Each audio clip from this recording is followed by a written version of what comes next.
Senator, thank you so much for joining us. Now, President obviously looking to rein in spending. You know, at 4.9 trillion naira, the figure is only 5% more than the 2012 appropriation. The budget includes, you know, domestic cuts or cuts in domestic borrowing, a lower deficit to GDP. Given the need to drive growth in the economy, are these the moves in the right direction in your mind? Well, we thank the President for presenting the budget, and the budget is well received by the legislature. We also appreciate the early presentation of the budget within October, so as to ensure that within the period between now and December, we will have passed the budget, and let us, by December ending or first, second, third week of January, Mr. President should assent to the budget. The budget has given us a lot of hope. One, it has increased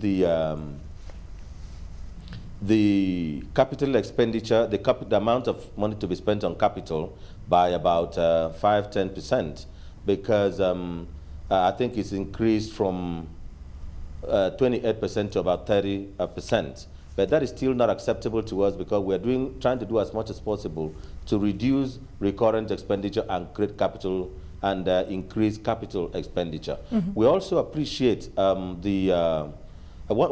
thing we have reservation about is the benchmark that is used by Mr. President in presenting the budget. Yes, I wanted to come in there, Senator. Apparently that is a big sticking point. The President presented a $75 per barrel, but you know, the Speaker of the House, in thanking the President, suggested that $80 per barrel was a better benchmark, adding that an additional you know, $5 should be saved for priority areas in the economy. Now, is that a proposal that the legislature will support?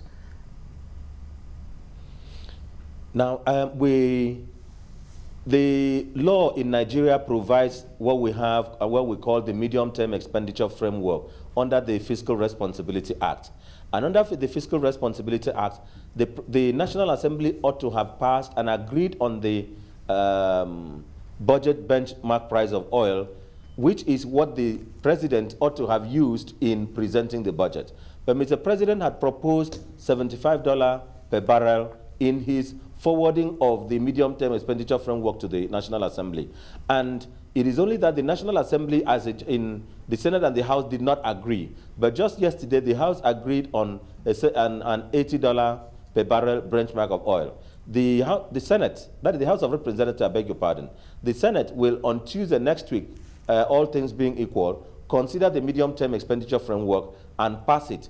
If we agree on $80 per barrel, there will be no need for conference. If we do not agree and we stand on 75, 78, 79, then the Senate and the House of Representatives will have to have conference. And it is after that conference that the agreed benchmark price of oil will be agreed to. Because under the Constitution of Nigeria, it is what the Senate and House of Representatives have agreed jointly that becomes the law. Then we will now use that $80 per barrel price of benchmark price of oil to do the budget.